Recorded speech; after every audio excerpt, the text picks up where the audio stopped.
62,000 करोड़। मैं ये उम्मीद भी नहीं कर सकता कि आप लोग, कोई भी पूरे देश में कोई ये हेडलाइन बना सके कि 62 लाख करोड़ का घोटाला, 62,000 करोड़ का घोटाला, उसमें कितने जीरो हैं, ये सब आप पूछा नहीं जा सकता। क्योंकि अगर आज आप ये चला दें या कल आप छाप दें, तो कल या परसों तक या तो वो स्टोरी रहेगी या आप रहेंगे, या तो स्टोरी को हटा दिया जाएगा या आपको हटा दिया जाएगा। प्राइम मिनिस्टर ऑफिस हमने बहुत प्रधानमंत्री देखे, आपने देखे, लेकिन यह प्रधानमंत्री का जो कार्यालय है, इसमें एक मायावी हिरन है, हिरन जोशी, हिरन जो भी आप मान लीजिए, जो इस देश की पत्रकारिता का अपहरण करके ले जा चुका है।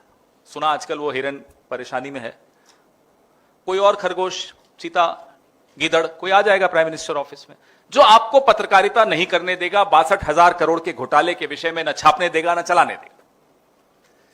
यह बिहार में हुआ है। 1 रुपए में, 1 रुपए प्रति एकड़ में 1050 एकड़ जमीन पीरपैंती में, सारी खुदाई एक तरफ, गौतम भाई एक तरफ, उनको दे दी, गौतम अदानी को दे दी। हमने ये मुद्दा उठाया, सितंबर में उठाया, दिल्ली में उठाया, पटना में उठाया, राजेश भाई थे यहां पटना में जब उठाया, लेकिन उसमें रोज नए खुलासे हो रहे हैं। अब जो नई बात इसमें आई है वो ये है कि भारतीय जनता पार्टी के एक वरिष्ठ नेता, बिहार से ताल्लुक रखते हुए, ऊर्जा मंत्री रहे हुए, आर.के. सिंह नाम है उनका, आज भी बीजेपी में हैं, 10 साल तक नरेंद्र मोदी जी के कैबिनेट में मंत्री रहे और ऊर्जा का पद भी संभाला। वो कह रहे हैं कि 62,000 करोड़ का घोटाला हुआ। वो 3 दिन से कह रहे हैं। आप में से एक चैनल ने चलाया, फिर उड़ाया, फिर शाम को उस चैनल ने एक ओपिनियन पोल भी दिखाना पड़ा उसको मजबूरी में, जिसमें एनडीए को जिता हुआ दिखा दिया। अब वो भरपाई तो करनी पड़ेगी, क्योंकि वो फिर वहां मायावी हिरण है। तो जो पेड़ थे उसकी बात भी हमने की कि कितने लाख पेड़, आम के पेड़, अच्छे सागवान के पेड़, वो भी काटे गए।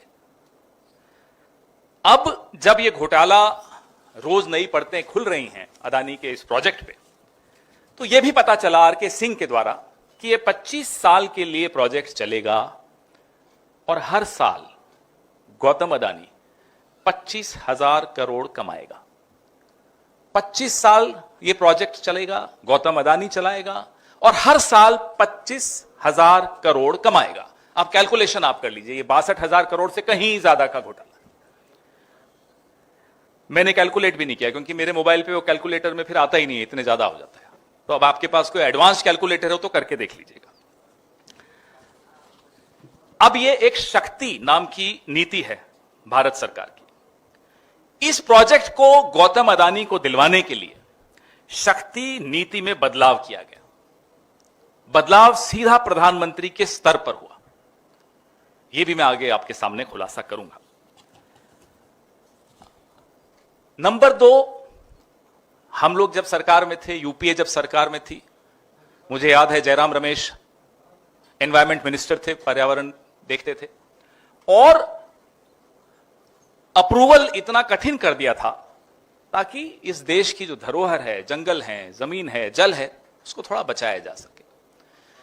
प्रधानमंत्री नरेंद्र मोदी ने इस परियोजना के लिए, गौतम अदानी के लिए, बिहार के लिए नहीं, इस परियोजना में गौतम अदानी का लाभ कैसे हो, उसके लिए पर्यावरण के जो मानक हैं, जो पैरामीटर्स हैं, जो नियम हैं, उसमें भी परिवर्तन कर दिया। और इंजीनियर्स ने, विशेषज्ञों ने बड़ा विरोध किया, फाइलों पर भी विरोध किया, इसी पीरपैंती के प्रोजेक्ट का विरोध किया, लेकिन फिर भी, मैं फिर दोहराता हूं, फिर भी सारी खुदाई एक तरफ, गौतम भाई एक तरफ, सारी फाइलें अप्रूव हो गई और प्रोजेक्ट उन्हें मिल गया। जो प्रदेश के मुख्यमंत्री की स्थिति इन लोगों ने बना के रखी है वो आप सबके सामने है, मुझसे ज्यादा आप लोग जानते हैं, आप रोज देखते हैं। इधर मौर्या में ही मैनिफेस्टो के दिन क्या हुआ आपने देखा, मुंह बंद, बोलने नहीं दिया जाता। हस्ताक्षर फाइलों पे कैसे लिए जाते हैं आप सब जानते हैं, इस प्रदेश में क्या हो रहा है आप सब जानते हैं। तो इस प्रोजेक्ट, इस भ्रष्ट प्रोजेक्ट, इस घोटाले, इस महाघोटाले के विषय में हमारे कुछ सवाल है। क्या ऊर्जा मंत्रालय, भारत सरकार ने बिहार सरकार की फीजिबिलिटी रिपोर्ट को जबरदस्ती संशोधित करवाया और एक सौर परियोजना को थर्मल परियोजना में परिवर्तित कर दिया? ओरिजिनली ये सौर परियोजना थी, दिल्ली से डंडा चला और इसको थर्मल प्रोजेक्ट में परिवर्तित कर दिया। नंबर एक। नंबर दो, क्या इस बदलाव से बिहार के रिन्यूएबल परचेज ऑब्लिगेशन यानी कि आरपीओ पर नकारात्मक असर नहीं पड़ेगा? क्योंकि जो ये आरपीओ होता है इसके कुछ पैमाने होते हैं, इसके कुछ नियम होते हैं, वो सब दरकिनार रखते हुए आपने सौर को थर्मल में कन्वर्ट कर दिया बिना कोल लिंकेज के। ये भी नियमों के खिलाफ है। कोल सप्लाई का कोई लिंकेज नहीं था, उसके बावजूद टैरिफ आधारित बोली प्रक्रिया के तहत यानी कि टीबीसीबी के तहत थर्मल पावर का प्लांट शक्ति नीति के प्रावधान B4, B for Bombay, B for Bihar, B4 के प्रावधान के तहत जारी कर दिया गया। यह भी केंद्र सरकार के दबाव के बाद। और 7 मई, ये तारीख बड़ी ऐतिहासिक है, बड़ी महत्वपूर्ण है, इसलिए आप नोट करिएगा। 7 मई 2025, ये अभी इसी साल कुछ महीनों पहले प्रधानमंत्री की अध्यक्षता में कैबिनेट की एक मीटिंग हुई और शक्ति नीति के प्रावधान B4 को बदल दिया गया। B for Bihar, A for Adani. अब बच्चों को यही सिखाया जाएगा, A for Adani, B for Bihar, C for corruption. ये एबीसी है इस पूरी परियोजना। B4 को प्रधानमंत्री ने खुद बदला, अपने हस्ताक्षर से बदला, अपनी अध्यक्षता की कैबिनेट मीटिंग से बदला, अपने दोस्त के लिए बदला, गौतम अदानी के लिए बदला। यह संशोधन सीधे सीधे 25 साल के लिए अपने दोस्त को 25,000 करोड़ प्रति वर्ष कमाने देने के लिए बदला गया। बिहार को कुछ नहीं मिलने वाला। आगे बताता हूं क्यों, कैसे। बिहार को इसलिए नहीं कुछ मिलने वाला कि यह बिजली बिहार के उपभोक्ता को लगभग 7 रुपए प्रति यूनिट के दी जाएगी। जमीन बिहार की, पानी बिहार का, सब कुछ बिहार का। त्याग बिहार ने किया, पेड़ बिहार के कटे, ठेका मिला गौतम अदानी को, बिजली मिली आपको 7 रुपए प्रति यूनिट। पड़ोस के उत्तर प्रदेश में चले जाइए, दाम पूछिए। थोड़ा आगे जाइए मध्य प्रदेश में, दाम पूछिए। महाराष्ट्र में जाइए, दाम पूछिए। और फिर बिहार आइए और आप चौंक जाएंगे, 7 रुपए प्रति यूनिट बिहार देगा। आखिर अपराध क्या है बिहार का? जमीन भी बिहार की जाएगी, 1 रुपए में जाएगी, पेड़ भी बिहार के कटेंगे, लाखों पेड़ कटेंगे, सांगवान के पेड़ कटेंगे, आम के पेड़ कटेंगे। मिलेगा क्या? ना आम न गुठली, 7 रुपए में बिजली। क्यों? क्या पाप किया है बिहार ने? हम यह भी जानना चाहते हैं कि बिना कोल लिंकेज के अंतिम रूप दिए टेंडर जारी कर देना क्या किसी नियम का उल्लंघन नहीं है? बिहार सरकार द्वारा कोल लिंकेज के अनुरोध को महीनों तक केंद्र सरकार ने नजरअंदाज किया क्योंकि नियत में खोट थी। और एक और चौंका देने वाली मैं आपको बात बताता हूं। पिछले बजट में, केंद्रीय बजट में यह घोषणा की कि पीरपैंती बिहार में एक बिजली की परियोजना के लिए 21,500 करोड़ आवंटित कर दिए गए। आपने कभी सुना कि 21,500 करोड़ किसी निजी प्रोजेक्ट के लिए लागू किए गए, आवंटित कर दिए गए हैं? बजट में यह प्रावधान क्यों किया गया था?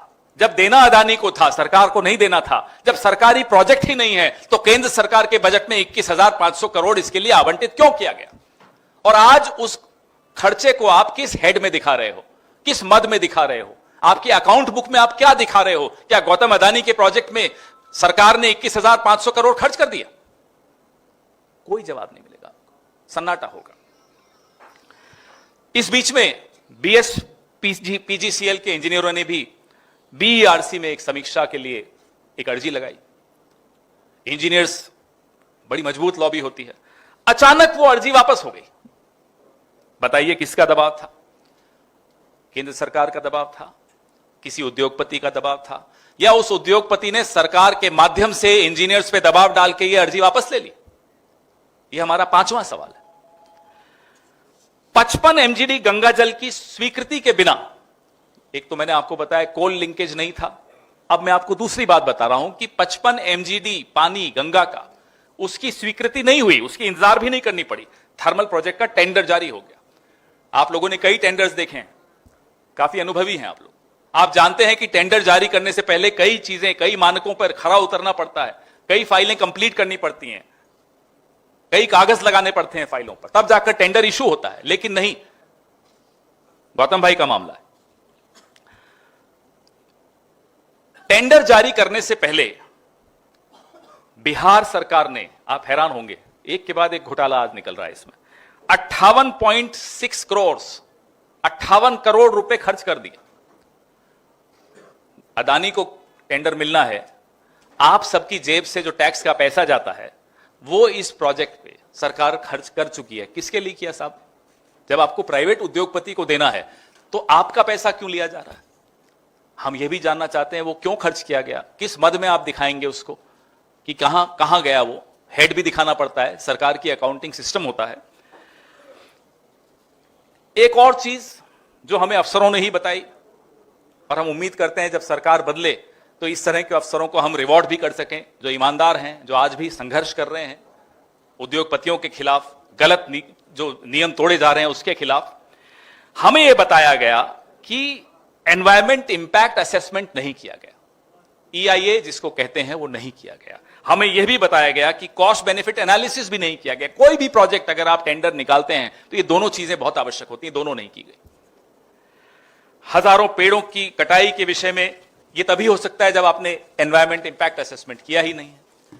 तो कुछ भी नहीं किया, 21,500 करोड़ पहले बजट में घोषणा करके वाहवाही बटोरी की, देखो बिहार के लिए सरकार क्या कर रही है, प्रोजेक्ट दे दिया एक प्राइवेट आदमी को। तब भी हमने सोचा शायद बिहार को 2 रुपए 3 रुपए प्रति यूनिट बिजली मिलेगी, बिहार से को 7 रुपए प्रति यूनिट बिजली मिल रही है। बिहार 1050 एकड़ जमीन 1 रुपए में अदानी को दे चुका है। हम जनता की अदालत में यह मामला लेकर आए हैं, आप सबके माध्यम से हम चाहते हैं कि ये सवाल आप सबसे पूछें कि ये डबल करप्शन सरकार, डबल इंजन तो नहीं है, डबल करप्शन सरकार ने बिहार के हितों पर इतना गंभीर कुठाराघात किया है। और हम ये घोषणा कर रहे हैं, दिल्ली से भी कर चुके हैं, सड़क, संसद, बिहार की विधानसभा में इस मुद्दे को अंत तक ले जाएंगे। बिहार के हितों के साथ कोई समझौता नहीं होने दिया जाएगा। आपके सवाल, क्या माना जाए कि बीजेपी की पॉलिसी से बीजेपी के लोग ही परेशान हैं? कौन है बीजेपी के लोग? जैसे आपने कहा कि आरके सिंह ने जिस तरह से आरोप लगाया पूर्व केंद्रीय राज्य मंत्री, ऊर्जा मंत्री ने, बहुत सही कह रहे हैं आप।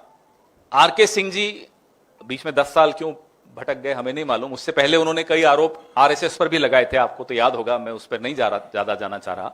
लेकिन मैं ये मानता हूं, कोई किसी भी पार्टी में हो, कुछ लोगों का जमीर जिंदा होता है, मरता नहीं है, घायल हो जाता है, मरता नहीं है। आरके सिंह जी शायद उन्हीं में से एक हैं।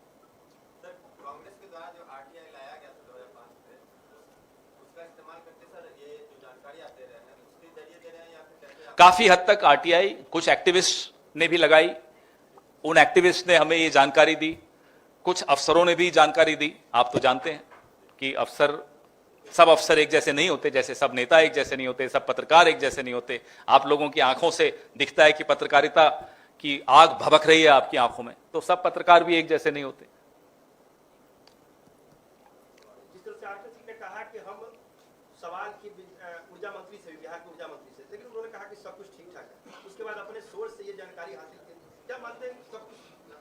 भाई हम आपको अभी राजेश जी से मैं आग्रह करूंगा, थोड़ी देर में आपके मोबाइल्स पे सारे एनेक्सर्स, फाइलों के कागज, फोटोकॉपीज, सब कुछ लगभग 175 कागज में अभी आपको देने वाला हूं।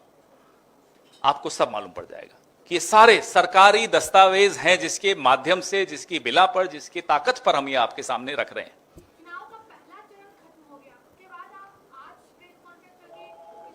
जब भी तथ्य आएंगे, हम तो सितंबर से ये मुद्दा उठा रहे हैं, तब तो चुनाव की घोषणा भी नहीं हुई थी, लेकिन ये मुद्दा महत्वपूर्ण है। हम रोज अलग अलग जगह पर ये मुद्दा उठा रहे हैं, जो नए तथ्य आते हैं, नए कागज आते हैं, नई जानकारी मिलती है, आपसे साझा करते हैं।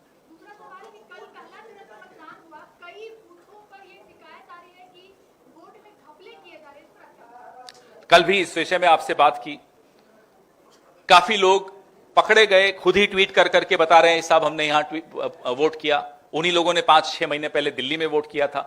ऐसे कई लोग मिले, हमारे कार्यकर्ताओं को भी मिले, जिनके नाम कट गए। लोकसभा में वोट दिया, कई पीढ़ियों से वोट दे रहे हैं परिवार, और उनके नाम कट गए, ऐसी शिकायतें आई हैं। तो एसआईआर बिहार में पूरी तरह से फेल हो गया है, ये पूरा देश देख रहा है। हमारे सर्वे में हमने देखा कि कई ऐसे वोटर्स हैं जिनका 3-3 भी नहीं 3-4 वोटर लिस्ट में नाम है, 3-4 वही मैं आपको कह रहा हूं कि एसआईआर पूरी तरह से ध्वस्त हो चुका है बिहार में, ये पूरा देश देख रहा है। सर, जो केंद्रीय बजट आया था, जब बजट आया था उसको बिहार बजट के नाम से भी बोला गया था मखाना बोर्ड बनेगा। 3 से 4 महीने हो गए, पर इलेक्शन का वेट किया जा रहा है। क्या मखाना बोर्ड बनाने के लिए कुछ इनिशिएट? भाई ये बोर्ड बना भी दें, अब तो खैर नहीं बना देंगे। अब जब हारेंगे तो ये जहां हारते हैं वहां फिर आंख बंद कर लेते हैं, उस तरफ देखते भी नहीं है। तो अब तो हम ही करेंगे जो करना है, आप निश्चिंत रहिए। इलेक्शन का फर्स्ट फेज हो गया है, बीजेपी ने अभी तक कोई मुख्यमंत्री का चेहरा अनाउंस नहीं किया है। तो क्या बीजेपी की कॉन्स्पिरेसी उन पे अब कुछ भी कर लें, घोषित करें न करें, जब बनना ही नहीं है तो क्या घोषित करेंगे।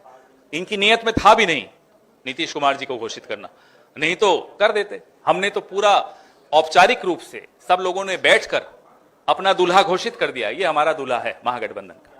सर, अमूमन पिछले सरकार द्वारा किए गए कृतियों को आने वाली सरकार भूल जाती है, क्या आप भी वही करेंगे या उस पर कार्रवाई करेंगे? हम बदलाव लाएंगे, बदले की भावना से नहीं लाएंगे, लेकिन जिसने भी बिहार के हितों पर हमला बोला है उसको बख्शा भी नहीं जाएगा। वो अफसर हो, वो नेता हो, वो कोई हो, वो ठेकेदार हो, वो कोई कंपनी का मालिक हो, कोई हो। बीजेपी के तमाम नेता नीतीश कुमार के नाम को आगे करने के ये कहते हैं कि देयर इज नो वैकेंसी। इसका क्या मतलब समझा है? नीतीश कुमार जी के लिए वैकेंसी यही कहते थे महाराष्ट्र में एकनाथ शिंदे के लिए, रिजल्ट आते ही रंग बदल गए।